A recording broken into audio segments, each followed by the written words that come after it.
बनी बनी, अरे जोर से बोलो. जय माता दी. हो, काय चाललंय तुमचं? असंच असतं, जोर से बोलो जय माता दी. विचार कोणाला पण ना. हे काय डान्सची प्रॅक्टिस चालली आहे? कसली डान्सची प्रॅक्टिस? मग अहो आम्ही काहीतरी वेगळं करण्याचा प्रयत्न करतोय. वेगळं काय? काय वेगळं काय? अहो आमच्या टकले गुरुजींनी शिकवलेलं. अरे त्या टाकल्याने आता काय शिकवलंय?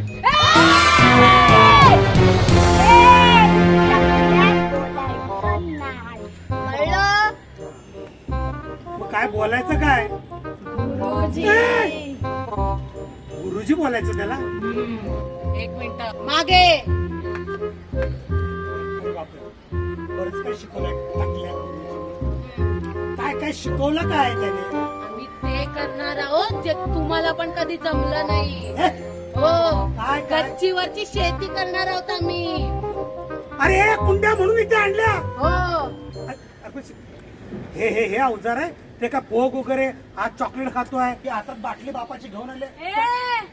अरे पण काय हे अवजार आहे? पण शेती करायला अवजार लागतातच ना, म्हणून घेऊन आलो ही अवजार. अरे काय इथं असा खातू काय कारखाना केला की काय? अहो ही आधुनिक हत्यार आहेत. अलग हटके शेती करणार आहोत आम्ही. अगं पण शेतीसाठी धान्य लागतं, म्हणजे बियाणं लागतं, ते कुठे आहे? आहे ना, एक खिशात? हे बघा. अरे काय भीक मागायला चाललं की काय? हो, अहो पैशाचं झाड लावणार म्हणजे पैशाची शेती करणार आम्ही. पैशाची शेती? हो, या तुम्हाला दाखवते. चल मागे. इकडे या. मारामारी होतो. हे काय किड आहे. तुमच्यातही तो नाही. अहो एक मिनिट. श्राऊ कमॉन. हे काय बाटली आहे. हो, अगं ती बाटली आहे ना. त्याच्यात काय आहे? हे मनी प्लांट आहे. मनी प्लांट आहे. हो, याच्या खाली असा पैसा लावायचा. हा. हे पैशाचं झाड. हे हो, हे याच्या खाली पैसा लावला हा. हे पैशाचं झाड. 100चं लावलं 2000च्या नोटा. हा? हो, 100चे लावा 2000चे कमवा. अरे हे कुणी सांगितलं? टकले गुरुजी. इकडे दे, इकडे दे. तुझीच मर्डर कोण टाकेल? अगं कुणी सांगितलं हा गाडोपणा करायला? असं कुठे पैशाचं झाड येतं का? अरे बाळा, बोलण्यामध्ये पैशाचं झाड असतं, असे पैसे येत नाहीत. आणि पैसा खरंच कमवायचा असेल ना तर त्यासाठी आधी तुम्हाला शिक्षण घ्यावं लागेल. तुला पाहायचंय शिक्षणाने काय प्रगती होते ती? हो, पाहायचंय? आता असं असं कसं तुझ्या पोटात झालंय बघा. उभा राहा तिथे. हा, त्या दिदीला घेऊन तिकडे जातोय. ते नंतर येऊन तुम्हाला गोष्ट सांगेल.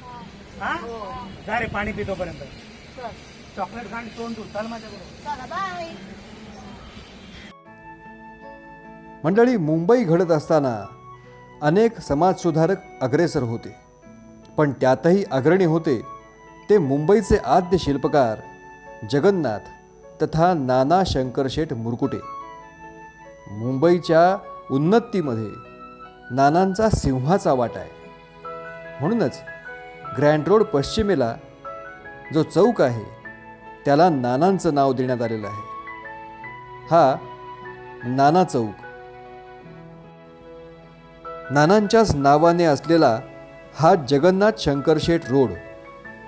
याच रस्त्यावर एक खूप जुना सिनेमा निर्मितीचा स्टुडिओ आहे. ज्योती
नमस्कार, विचारा. हा सर, मी काय म्हणतो की तुमच्याविषयी थोडक्यात जरा माहिती द्या. आता प्रश्न असा आहे की तुम्हाला थोडक्यात माहिती द्यायची म्हणजे कधीपासून सुरुवात करायची. हो. प्रश्न पहिला असा येईल की PhD झाल्यानंतर तुम्हाला सांगू का एकूण लाईफस्टाईल, एकूण सुरुवात कशी काय झाली ते सांगू. जसं तुम्हाला वाटतंय ना तसं सांगा. मी एका गरीब घरात जन्माला आलेला मुलगा आहे. संबंध आयुष्य आय स्ट्रगल, म्हणजे मला स्ट्रगल करायला लागलं वरती येण्याकरता. बेसिकली मग काय असतं, गरीब घरातल्या माणसाला कामधंद्या करता नोकरी करायला लागते, सगळं करायला लागतं. ते करत करत करत मी BA झालो. BA झाल्यावरती म्हटलं आपल्याला साईड बाय साईड ठीक आहे, आपली आवड नाही, कारण पहिल्यापासून ड्रॉइंगची मला आवड होती. तर म्हटलं आपण ड्रॉइंगमध्ये काहीतरी केलं पाहिजे, पण साईड बाय साईड इन्कम तर पाहिजे. मग काय करायचं, मग दिवसा नोकरी करायची, संध्याकाळी शिकायचं. असं करत करत मला काही एक्सटर्नल कोर्सेस मिळाले जे अजूनपर्यंत तेव्हा इंडियामध्ये इंट्रोड्यूस झालेले नव्हते. कोणते? एक रुडॅक इंटरनॅशनल एक ही होती, ब्रिटिश फर्म होती, युनिव्हर्सिटी आहे ती. अच्छा. त्यांचे कोर्सेस मी केले, त्यांचा मी डिप्लोमा केला, त्यांच्यानंतर मी BA केलं, त्यांचं मास्टर्स केलं, आणि नंतर त्यांनी मला कोलंबिया पॅसिफिक युनिव्हर्सिटीला अमेरिकेला MA मास्टर्स करता ऍडमिट केलं. तिथे मी इंटिरियर केलं. इंटिरियर डिझायनिंग वर माय लायकिंग, त्यामुळे म्हटलं आपण तिथे याच्यावरती आपल्याला जेवढं करता येईल अच्छा. तेवढं आपण करायचं. Interior design. Yes, for my liking. अच्छा. तर ते साईड बाय साईड मी करू शकलो. नंतर मग ते केल्यावरती मला माझे प्रोफेसर डॉक्टर टॉम ड्वायर, ते ब्रिटिश आर्किटेक्ट होते, त्यांना व्हिक्टोरिया क्रॉस पण मिळाला होता, म्हणजे मिळालेला आहे, आता ते नाही होता. पण त्यांनी मला सांगितलं तू आता PhD का करत नाहीस. म्हटलं PhD करायची कोलंबिया युनिव्हर्सिटीची, इथे एक्सटर्नल स्टुडंट म्हणून हे अमेरिकेमध्ये अलाव करतात, म्हणजे तुम्ही काम पण करू शकता, कुठेही जगात राहू शकता. त्यांना तुम्ही वर्क थिसिस सबमिट करता, सिनॉप्सिस सबमिट करायचं, तुमचं वर्कशीट अप्रूव्ह झाली की मग तुम्ही नक्की करायचं की काय विषयावर. कारण इंटिरियर एवढा मोठा विषय आहे ना, त्याच्यामध्ये अनेक ब्रांचिंग आहे, पुष्कळ ब्रांचेस आहेत त्याच्यामध्ये. मी म्हटलं की मग आपण एक काम करूया, आपण वर्क परफॉर्मन्स रिलेटेड काहीतरी काम करूया. म्हटलं मग आपण एन्व्हायरमेंटल फॅक्टर्स जे आहेत हा आपण सब्जेक्ट सिलेक्ट करूया, कारण इंटिरियरमध्ये एन्व्हायरमेंटल फॅक्टर हा एक मेजर फॅक्टर आहे. उदाहरणार्थ समजा मी इथलं टेम्परेचर वाढवलं, गरम केलं, तर तुम्हाला इथे काम करावं असं वाटणार नाही, तुम्हाला इथे राहावंसं पण वाटणार नाही, तुमचे सगळे मूड्स बदलतील. नॅचरली तुम्हाला इरेशनल वाटेल, राग येईल, अशा अनेक गोष्टी होऊ शकतात. असं असतं. हो, तर त्याकरता बेस्ट वे, बट आपण एन्व्हायरमेंट फॅक्टर सिलेक्ट करूया. एन्व्हायरमेंट फॅक्टर सिलेक्ट करून मी माझं सिनॉप्सिस युनिव्हर्सिटीला पाठवून दिलं. ते त्यांनी अप्रूव्ह केलं, आणि टॉम ड्वायर ज्याच्यामध्ये मेंटॉर झाले याच्याकरता, त्यानंतर आम्ही दोघांनी वर्किंग केलं. म्हणजे हे आम्ही काही प्रत्यक्ष भेटत नव्हतो, पण ईमेलनी कॉरेस्पॉन्डन्सनी, तेव्हा पोस्टाने पत्र पाठवायची. ईमेल करायला होते. इंट्रोड्यूस. तर म्हटलं आपण हे असं हे करूया आणि वर्किंग कसं करता येईल ते बघूया. तर त्याप्रमाणे मी एकूण 6 एन्व्हायरमेंटल फॅक्टर आहे टू स्टार्ट विथ. एक कलर हा फॅक्टर आहे, कलरचा प्रचंड इम्पॅक्ट होतो माणसावरती. नंतर एक म्हणजे वायू किंवा वातावरण जे असतं ते, नंतर तुला साऊंड इफेक्ट, लाइटिंग इफेक्ट, हे जे सगळे फॅक्टर्स आहेत हे म्हटलं आपण जर कॉम्प्रेसिव्ह याचा स्टडी केला, आणि समजा आणि मग काय असतं याच्यामध्ये, तुम्ही काही रेसिडेन्शियल फ्लॅट सिलेक्ट करू शकता, स्टडी करता, तुम्ही कमर्शियल एरिया घेऊ शकता, हॉस्पिटल घेऊ शकता, काही तुम्हाला जो वाटेल तो वर्क एरिया तुम्ही घेऊन त्याच्यावरती काम करायचं. त्याप्रमाणे मी रेसिडेन्शियल काही फ्लॅट्स घेतले, काही कमर्शियल प्रिमायसेस घेतले, काही लॅबोरेटरीज घेतल्या. हे करून प्रत्येकाचं एन्व्हायरमेंट वेगळं असतं, त्यामुळे प्रत्येकाचं इंटिरियर बदलतं, प्रत्येकाचा कलर कॉम्बिनेशन बदलतं, प्रत्येकाचे साऊंड लेवल्स बदलतात, नंतर DCP लेवल, या सगळ्या लेवल बदलत जातात. हे सगळं करून मी एक थेसिस सबमिट केला. त्याला माझं तो 2 वर्ष लागली. म्हणजे तसं माझं त्यांच्याबरोबर कॉरेस्पॉन्डन्स चालू होता, युनिव्हर्सिटी मला गाईड करायची, प्रोफेसर करायचे, आणि मग तो थेसिस शेवटी अल्टिमेटली 2 वर्षांनी सबमिट झाल्यावर ते स्वतः मुंबईला आले की मला तुला आता एक्झाम करत आहे, कारण कधी तिकडे बोगस पण असतात लोक. तर तो ओव्हरकम दॅट प्रॉब्लेम जर मी स्वतः मुंबईला येतो, त्यामुळे माझ्या सगळ्या साईट्स दाखवल्या, ज्या होत्या जिथे मी काम केलं त्या साईट दाखवल्या, आणि मग ते त्यांनी सर्टिफाय केलं की हा हे थेसिस जेन्युइन थेसिस आहे, आणि मला त्याप्रमाणे अक्रेडिशन होऊन अमेरिकन युनिव्हर्सिटीची PhD मिळाली. ते झाल्यावरती म्हटलं, मी बेसिकली रिसर्च मनुष्य आहे, त्यामुळे ते झाल्यावरती म्हटलं हे काही मग इथे मी सांगणार नाही. तर म्हटलं आता आपण असं करूया की ह्याच्यामध्ये आपल्याला जो ह्युमन फॅक्टर मिळालाय, म्हणजे प्रत्येक काही मनुष्य हा निगडीत असतो. कारण मनुष्य जर चांगला असेल, मनुष्याचा जर स्वभाव सुधारला, माणसाचं क्रियाशक्ती, कार्यशक्ती सुधारली, तर तो आणखी प्रोडक्टिव्ह होऊ शकतो. मग त्याकरता म्हटलं आपण आता ऍक्च्युली सायकोलॉजीमध्ये विचार केला पाहिजे. तर ते करता मी बॉम्बे युनिव्हर्सिटीला ऍडमिट झालो ऍज अ रिसर्च स्टुडंट. तिथे मला डॉक्टर भागवतवाद म्हणून मेंटर होते माझे. पहिले सुरुवातीला जे मला घ्यायला ते गरजत नव्हते, कारण का तू लिहिली गेलेली पाठी आहेस, आता ह्या पाठीवर मी कसा लिहू, कारण मला रॉ स्टुडंट लागतात, म्हणजे मी ते हवं तसं लिहू शकतो. पण म्हटलं सर असं असं आहे, माझी इच्छा काय करायची, बरं मी माझं प्रोफेशन थांबवून तुमचं काम करेन, मला काही तसं हे नाही, मी सकाळी दुपारी तुम्ही म्हणाल त्यावेळेस येत जाईल. तर मग शेवटी होना करता प्रोफेसर DC हे अभ्यंकर होत्या आपल्याकडे, व्हाईस चान्सलर. तर त्यावेळी की नाही ह्या स्टुडंट घे, this will be something new in psychology. आता तुम्ही सायकोलॉजीमध्ये असं कोणी काम केलं नाही, ह्याला आम्ही इंटरडिसिप्लिनरी सब्जेक्ट म्हणतो. म्हणजे इंटर रिलेटेड सब्जेक्ट. म्हणजे सायकोलॉजी हा जर सब्जेक्ट मोठा असतात, त्याच्यामध्ये clinical psychology, organizational psychology, child psychology, adolescent psychology असे अनेक ब्रांचिंग आहे. ऑर्गनायझेशनल सायकोलॉजी पुष्कळ ब्रांचिंग आहे. तर म्हटलं त्याच्यापासून आपण आणखी वेगळा एन्व्हायरमेंटल सायकोलॉजी इंट्रोड्यूस केलं, तर व्हाय नॉट वी ट्राय. आणि एन्व्हायरमेंटली माझं ऑलरेडी PhD काम झालेली होतं. तर म्हटलं आता ह्याच्यावरती आपण हे करूया. तर मी त्यांना संबंध सिमास्टेशन दिला. तर पहिले सर माझे म्हणजे तेही सायकोलॉजी बेसिकली, त्यामध्ये तगोल झालं आहे. म्हटलं सर आपण जर कलर इम्पॅक्ट जर पाहिला, कलर दोन टाईपचे असतात. एक आता लाईटचा कलर असतो तो असतो, किंवा दुसरे आपण ज्याला म्हणतो वॉल कलर्स म्हणा किंवा स्क्रीन कलर असतात. तर म्हटलं आपण कुठल्या सिच्युएशन मध्ये मग तो काय करतील. म्हटलं बघा मी बँकांची कामं केलेली आहेत, मी बँका हे सॅम्पल म्हणून घेत, त्या रिसर्चमध्ये आम्हाला नेहमी सॅम्पल घ्यायला लागतं की कुठल्या सॅम्पलशी तुम्ही कंट्रोल अनकंट्रोल सॅम्पल.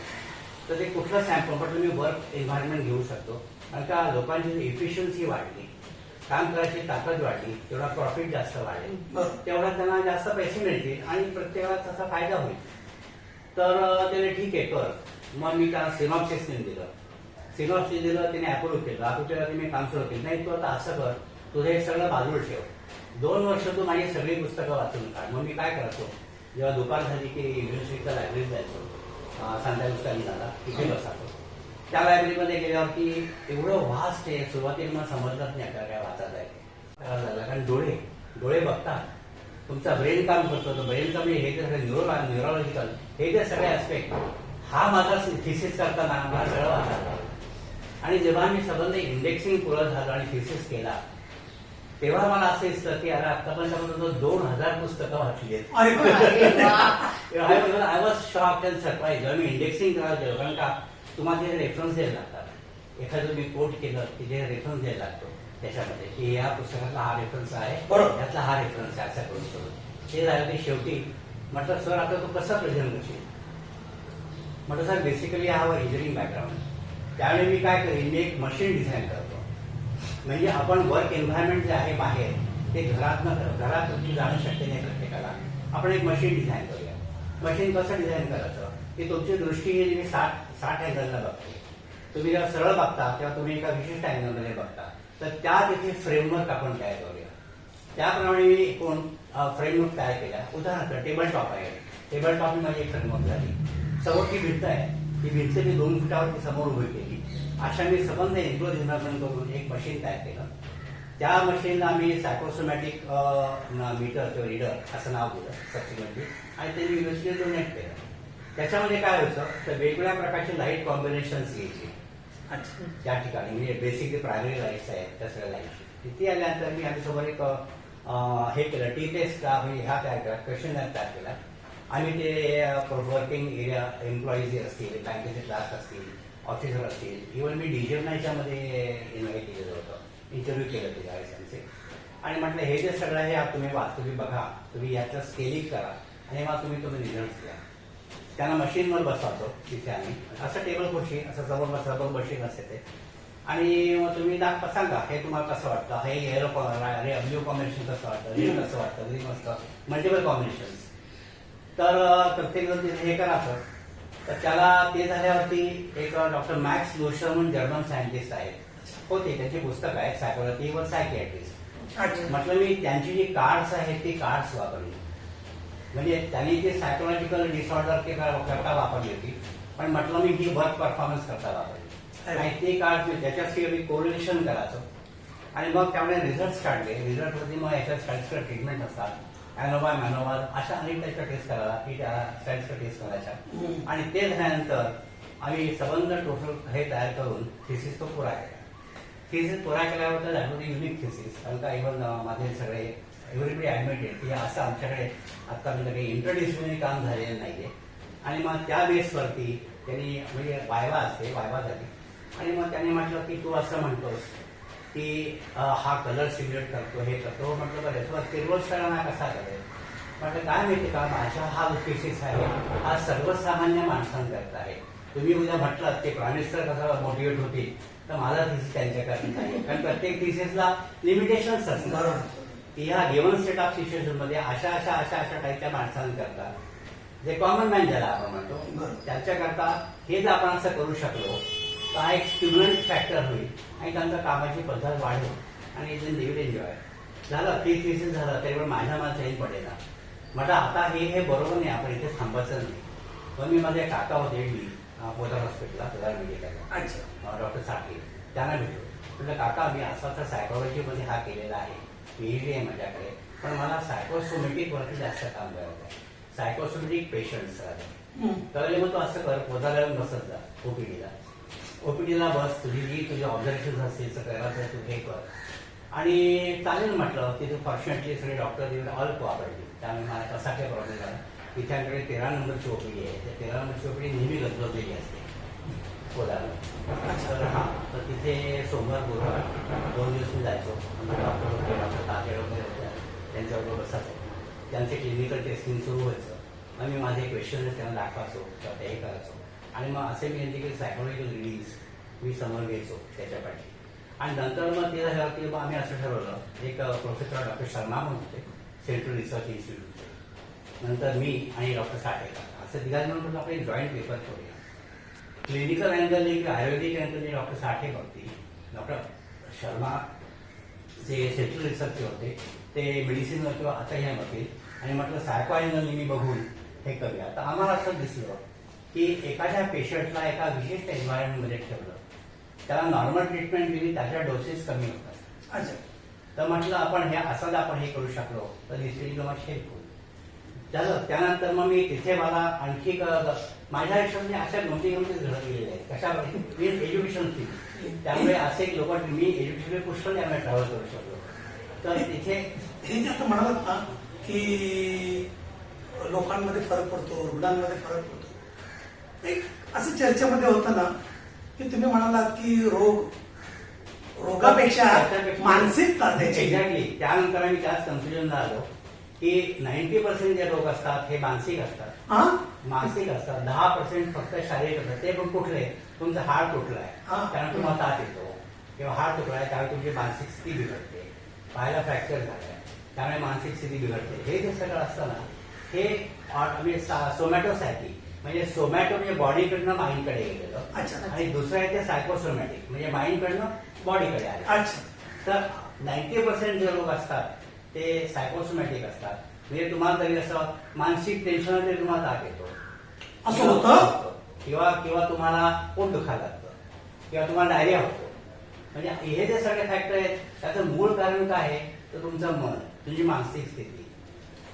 तर तेच आपण बॅलन्स ठेवायला शिकलो किंवा ते हार्मोनी बॅलन्सेस जे होतात तेच आपण सांभाळू शकलो तर मग माणसाला रोगच होणार नाही. Exact orthopaedic. तुम्ही म्हणालात की ते मानसिक संतुलन या संदर्भात काय सांगा तुम्ही ते सांगा. हे बघा कसं असतं माहितीये का, आयुर्वेदामध्ये त्यांनी असं म्हटलेलं आहे की आहार, विहार, आचार, विचार आणि व्यायाम हे फॅक्टर्स आहेत. हेच आपण बॅलन्स केले.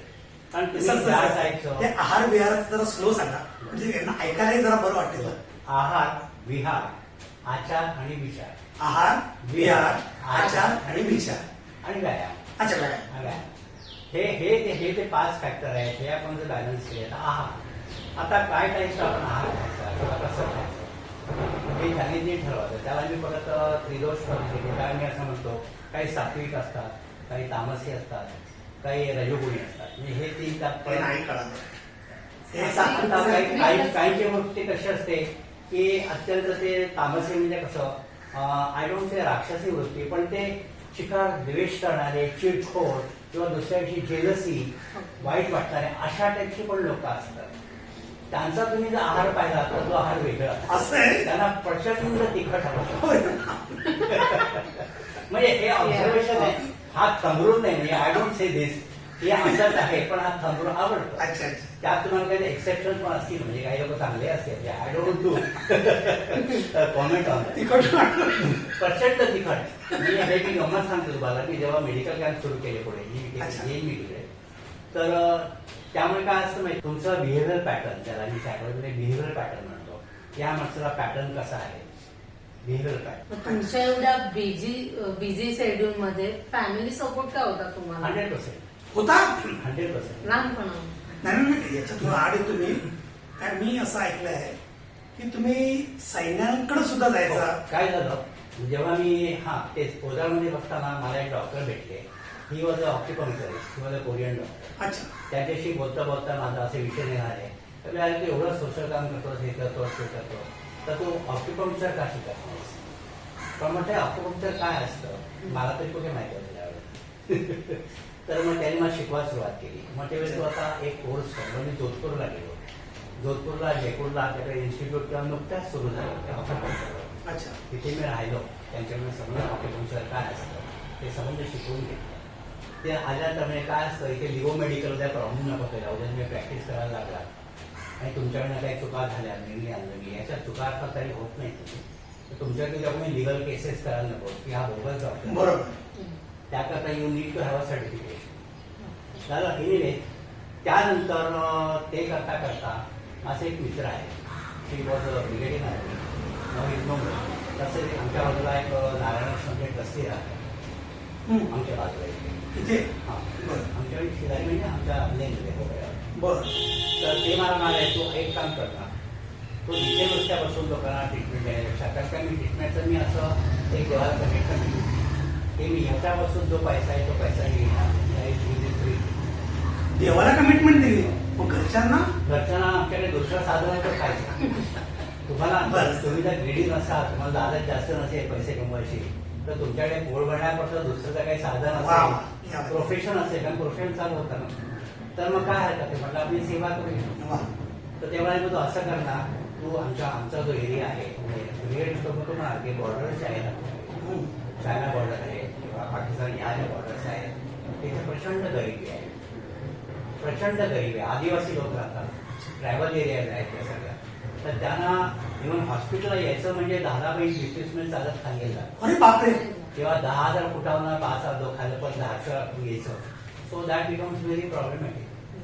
तर मग त्याच्याकरता एकच आपण उपाय करूया. म्हटलं असं हे बघा, मी मलाशी म्हटलं माझं सुखी आयुष्य खराब करून मी कुठे जाऊ, तिकडे 2-4 किलोमीटर लांब त्या पहाडांमध्ये राहायला, हे करायला. तरी पण मला माहिती नाही, मला असं इन्स्पिरेशन झालं. तिथे संबंध गावात पब्लिसिटी झाल्यावर दुसऱ्या दिवशी हा मुंबईचा आलेला आहे, हे आहे ऑक्युपंक्चर. पण तिथे काय माहितीये का, ऑक्युपंक्चर लोकांना माहिती असतं, कारण का चायना जवळ पडते, त्यामुळे ऑक्युपंक्चर ही जी कन्सेप्ट आहे ती माहिती असते. माहिती होती होती पण करत नाही कोणी, माहिती होतं काहीतरी असं आहे.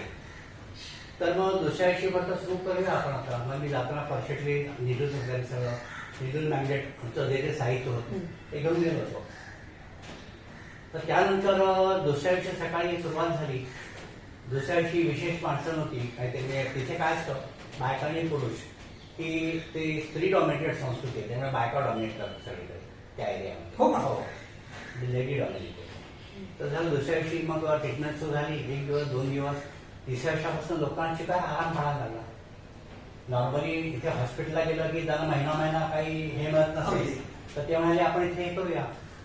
तिसऱ्या दिवसापासून सकाळी उठलो, 9 वाजता कॅम्प सुरू करणार म्हटलं, 9 वाजता सुरू करायचो. तर रूमला जाऊन बसलो तर 200 माणसाची लाईन. म्हटलं आता मी कसं करणार, एका दिवसात मी ह्याला कसं करणार. झालं. मग सुरुवात झाली. लोकं राहायला वेळ नाही, एक गेला की दुसरा की तिसरा चौथा असं 1 पर्यंत केलं. म्हटलं आता मी जेव्हा जातो मी परत येईन 2 वाजता. मी मग कसं काय, मला ते कुठे येऊन जात आहे सगळ्या ह्याच्यामध्ये. 2 वाजता परत जाऊन बसलो. 2 वाजता परत सोडलं संध्याकाळी 6 पर्यंत. 250 माणसं त्या दिवशी झाली. पहिल्या दिवशी. तिसऱ्या दिवशी. तिसऱ्या दिवशी झालं. मग दररोज 200-250 सुरूच राहिलं. पण एकदा लोकांना समजलं की इथे असं होत आहे आणि मला एवढा आराम मिळत आहे, समजलं काही औषध न घेता काही न करता, तर मग का नाही करायचं. मी सर काय म्हणतो की एवढी 250 माणसं यायची, डॉक्टर म्हणजे त्याच्याकडे पेशंट वाढले की भरपूर अमाप पैसे येतात. तुम्ही म्हणाल पैशाची लालच हो, वगैरे मी नाही. घेतले. पण सर एक आहे की 250 माणसांची गर्दी थकवून नाही जाणवणार कधी? नाही काय माहितीये का, डोकं वरतीच नाही करायचं. खाली आज दुसरा तिसरा असं तुम्ही असं तर वरती कसं असतं, हा कसं असतं माहितीये का, की तुम्ही समजा आता हा उंच मोठा पहाड आहे, कोलाकडे पाहिजे भीती वाटते. तो चढणारा तो मग चढाच आहे, तसं नाही वाटत. तर ते वरती पाहायचं नसतं कधी. तुम्ही आपल्या खाली बांध करा आणि चालत जा, मग थकवा जाणवायचा. मग थकवा जाणत नाही. पण आवडीचं पण काम असेल ना. Yes. बरं या मला हे काम पुष्कळ आवडतं, ते आवडतं, आजही मला आवडतं. सर सैन्यांना पण तुम्ही काय ट्रीट केलं त्या संदर्भात काय सांगा? धारचगामध्ये मेडिकल कॅम्प केल्यानंतर मग त्यांना जसं समजलं की हा एक सिव्हिलियन मनुष्य आहे, हा डॉक्टर आहे, असं काम करतोय, तर मग आम्ही केलं की आमचे पण काही प्रॉब्लेम आहे. अच्छा. तिथे ITBPचा हा आहे समज एरिया, ITBP आहे तिथे, आणि SSC म्हणजे आपला SSB सीमा त्या दोन त्यांच्या पॅरामिलिटरी फोर्सेस अच्छा. आणि आर्मी थोडी पाठी आहे. तर म्हटलं मी करेन ना. तर ते म्हणाले की तुला किंवा आम्ही तुमच्याकरता 8 दिवस ध्यानात देतो, पुढले 8 दिवस तुम्हाला देतो. असं मी जवळजवळ 15 ते 20 दिवस प्रत्येक सेंटरला राहायचो तिथे. त्यावेळेस या म्हणून तो म्हटला ना की मला घरून 100% सपोर्ट मिळाला. म्हणजे सर तुम्हाला एवढ्या वेगवेगळ्या तुमच्या आवडी, प्रश्न कट केला मी, एवढ्या वेगवेगळ्या आवडी तुम्ही आता इंटेरियर म्हणताय, ॲक्युपंक्चर म्हणताय, इथं सैन्यांना जाऊन मदत करणं, याच्या व्यतिरिक्त मला असं कळालं की तुम्हाला झाडांची मी ते घरी येताना पण पाहिलंय किती प्रचंड आवड आहे. या गल्लीमध्ये सुद्धा तुमच्या आलो आतमध्ये की आता तुमच्या गल्लीमध्ये प्रचंड झाडं उन्मळून पडली, जो आता इथे आता दरड कोसळली त्याच्या किंवा खूप मोठा पाऊस पडला त्यावेळेला. तर ही झाडांच्या ह्याच्यामध्ये तुम्ही राहताय, ही आवड कशी काय निर्माण झाली? त्याचं असं आहे काय माहिती का, लहानपणापासून मला झाडांची आवड आहे. अच्छा.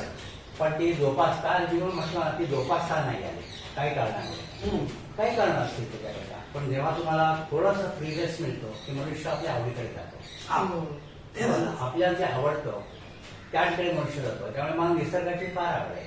त्यामुळे मी जेव्हा बॉर्डरला जायचो तेव्हा तिथे मला व्हर्जिन गोष्टी मिळाल्या, म्हणजे व्हर्जिन ट्रीज, व्हर्जिन लँड, हे जे सगळे इथे ह्युमन सेटलमेंट झालेलं नाहीये, अशा ठिकाणी तुम्ही जाऊन राहता आणि निसर्ग बघताय, हिमालय बघताय किंवा ते जीवदानी बघताय, ते प्रचंड हे असतं. म्हणजे तुम्हाला पुष्कळ एन्जॉय करताय.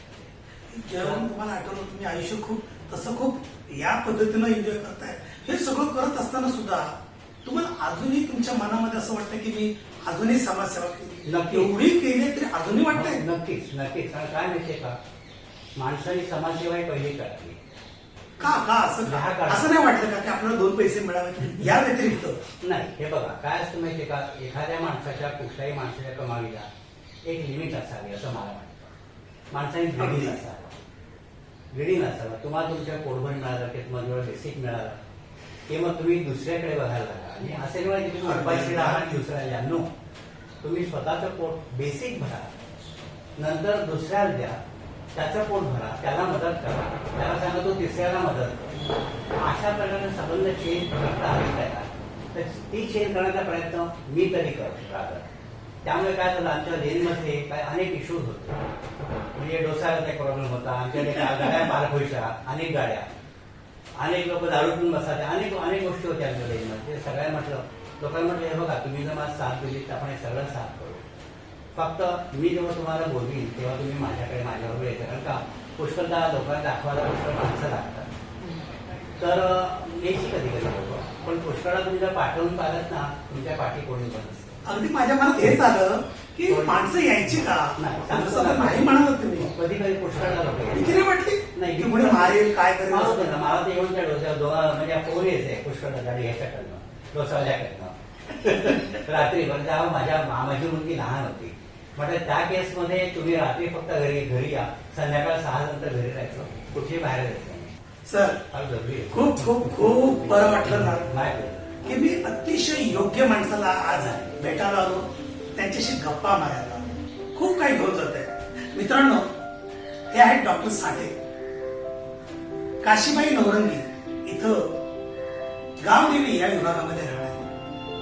जसं त्यांच्या तोंडातून तुम्ही ऐकलं की मेडिटेशन असेल किंवा इंटेरियर असेल, असे बरेच काय गुण डॉक्टरांकडे आहेत. आणि जे बरेच वर्ष इथे ते ती सेवा करताय, मिलिटरी मनकडे जात आहेत, त्यांचं मनोबल वाढवत आहे, त्यांच्याकडे जी ऑक्सिजन लेवल जिथे कमी आहे तिथे जाऊन त्यांचं मनोबल वाढवण्याचं खूप मोठं काम.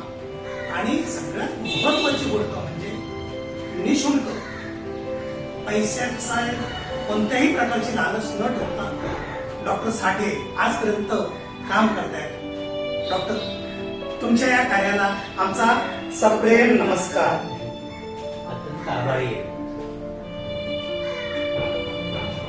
करेक्ट.